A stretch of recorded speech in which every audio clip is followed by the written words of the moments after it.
Bonjour à toutes, bonjour à tous. Vous écoutez Jade FM 99.7 en vraie radio et sur www.jadefm.fr. Victor Simonet, bonjour Victor. Bonjour Jim. Directeur du cinéma Toile de Ré à Pornic, et nous allons parler cinéma. Et dès qu'on entend ce générique, on a presque un goût de pop-corn dans la bouche. Qu'est-ce qu'on va pouvoir découvrir pour cette semaine du 29 juillet jusqu'au 4 août au ciné Toile de Ré?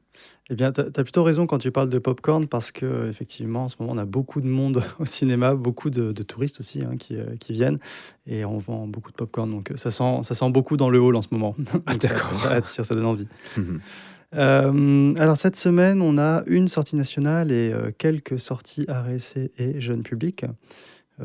Comme d'habitude, je vais commencer par la sortie nationale, qui est donc un nouvel épisode dans la franchise Spider-Man. C'est Spider-Man Brand New Day.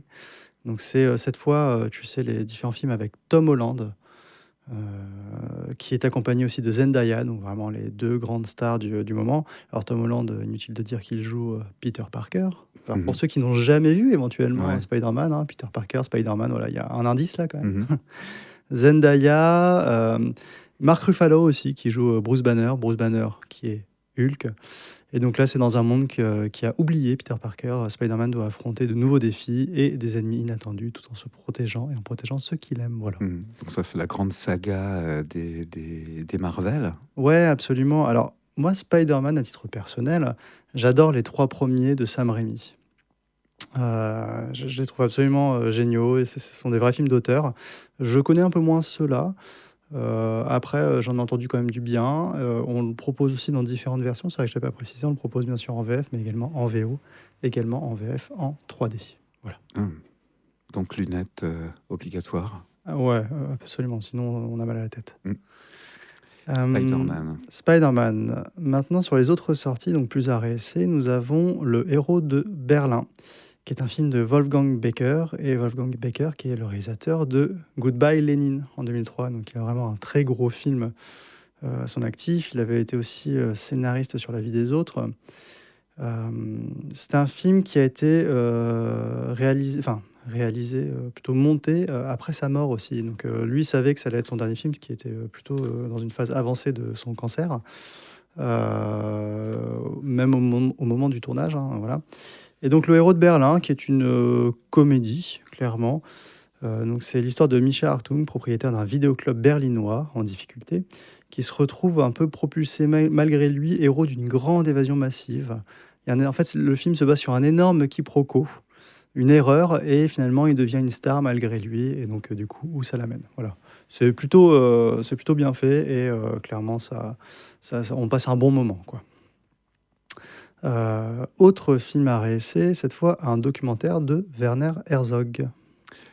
On écoute la bande-annonce. Avec plaisir. The largest elephant ever. Does it matter if they are a dream or reality? I don't even know if these elephants exist the way I imagine them.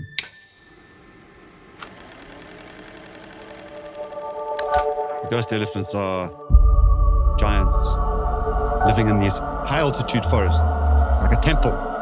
They're up there in the sky. Ghost Elephants, pour l'ambiance et l'atmosphère de ce documentaire. Ouais, c'est ça. Alors du coup, pour les anglophones, c'est Ghost Elephant. C'est donc la recherche. Donc c'est un documentaire qui tient sur Steve Jobs, n'importe quoi, sur Steve Boyce, qui part à la recherche d'un troupeau d'éléphants fantômes dans les hautes terres d'Angola. Et c'est une quête obsessionnelle sur ces éléphants géants. En fait, ça commence dans un musée, je ne sais plus lequel d'ailleurs, aux États-Unis, avec la reconstitution d'un éléphant géant comme il n'en existe plus aujourd'hui. Et finalement, en fait, il se pourrait que cette espèce un peu différente existe encore très haut en altitude en Angola. C'est quasiment inatteignable.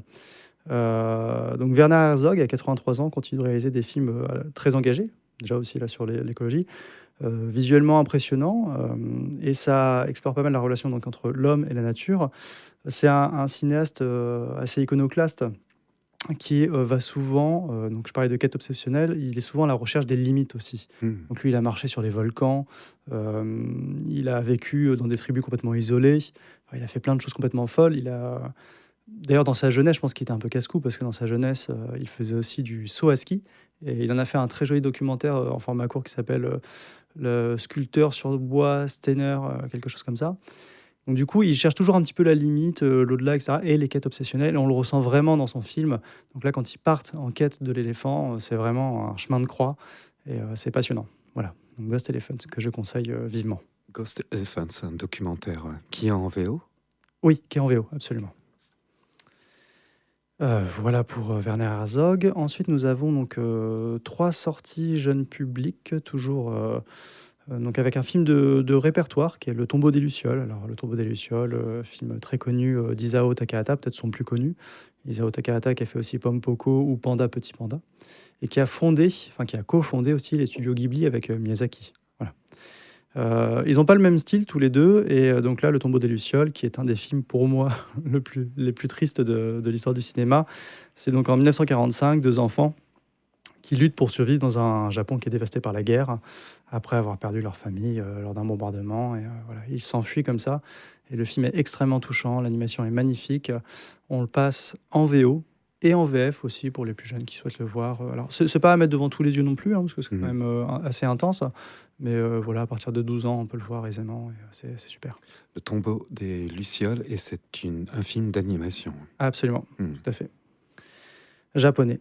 Ensuite, nous avons donc 2 autres films d'animation qui sont en fait des programmes de court-métrage, comme on le fait souvent pendant les étés ou à l'occasion des mini-toiles de Ré, un dimanche matin par mois.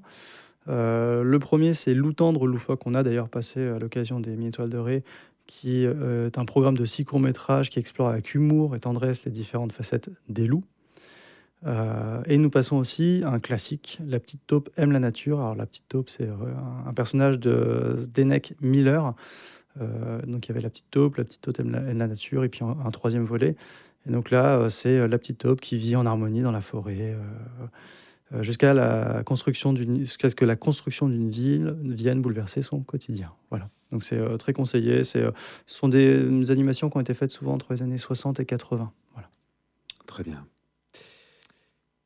Après, on a toujours des films à l'affiche, également. On peut en parler avant de parler de l'événement de demain, mercredi. Ouais, je pense que c'est bien. Mhm. Nous avons donc bien sûr toujours à l'affiche l'Odyssée, qu'on garde en masse. Il attire énormément de monde. On va le garder forcément pendant tout l'été, jusqu'à la rentrée. Je tiens à repréciser, donc on l'a en VO, en VF. On a beaucoup de séances en VO, il y a une belle proposition. Je tiens quand même à repréciser qu'il est interdit aux moins de 12 ans. Et c'est vrai que quasiment tous les jours, on doit refuser des entrées de spectateurs qui prennent aussi parfois leur billet sur Internet. Donc soyez très vigilants. En tout cas, nous, on interdit l'accès aux personnes de moins de 12 ans. Voilà. Toujours à l'affiche, La bataille de Gaulle, la partie 1 et la partie 2, qui cartonnent, en fait, finalement, qui a très mal démarré et qui maintenant vit très bien sur l'été. De la Comédie Française, le film RSC qu'on a sorti la semaine dernière, qui a un excellent bouche à oreille que je conseille, qui en plus est très court, ça fait du bien, parce qu'entre l'Odyssée 2h50, De Gaulle 2h40, donc là 1h15 pour De la Comédie Française, 1h15 de franche rigolade. Et toujours à l'affiche pour la dernière semaine, Jim Queen, donc l'animé sur la scène gay parisienne. Voilà. Et j'ai pas parlé aussi des autres animations, mais Vaiana, Les Mignons et Toy Story encore à l'affiche pour 1 ou 2 semaines. Voilà. Que se passe-t-il demain, mercredi? Et nous serons le 29. Alors demain, le 29, nous avons un cinéma plein air. Alors maintenant, on se lance un peu là-dedans. On en a fait un l'an dernier, on en refait un cette année. Celui de cette année, avec le soutien de la ville de Pornic d'ailleurs, se fait en partenariat avec une association pain-blotine qui s'appelle la Boîte Carrée, qui organise tous les étés un festival itinérant de courts-métrages qui s'appelle Le Plein de Super. Donc eux, ils ont un bus qu'ils ont appelé le Magic Bus, sur lequel ils étendent une toile sur le côté du bus. Et donc nous, on s'installe demain soir, donc le 29, sur la Ria de Pornic. Dès 19h, on a des petits stands de crêpes, boissons, avec quelques jeux de bois. Et après, à 22h, projection. Forcément, on doit attendre le coucher du soleil. Projection à 22h de différents courts-métrages. Ça dure à peu près 1h30 et ça va être très sympa. Comment s'appelle cet événement? C'est le plein de super, hein, le nom du festival, le plein de Mhm. super. Avec la boîte carrée, La boîte carrée. association de Paimboeuf, ouais, cinéma en plein air. Et c'est donc demain, mercredi 29, à partir de 19h et projection à partir de 22h. Absolument. On vous souhaite une très bonne projection en plein air. Merci beaucoup, Jim. Merci Victor, très ravi de te retrouver, oui, de retour de vacances. Les Ouais, c'est vacances, toujours un plaisir pour moi aussi. ouais, eh ben, Franchement, j'adore génial. venir ici. À bientôt. À bientôt.